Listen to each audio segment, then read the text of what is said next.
आज आमच्या सोसायटीमध्ये फूड स्टॉल म्हणजे आनंद बाजार होता.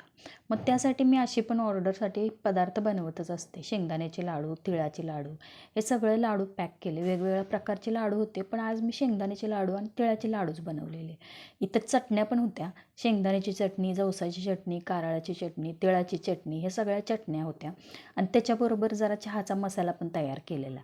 हे सगळं पॅक करून घेतले. पाव किलोचे वेगळे, अर्धा किलोचे वेगळे असे केले. जरासा खाजा पण बनवलेला, तोही पॅक करून घेतला.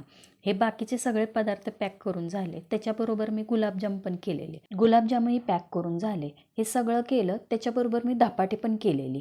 ही धपाटी आणि दही ते पण ठेवलेलं. धपाटे तर सगळे अर्ध्या तासात सगळी धपाटी संपली.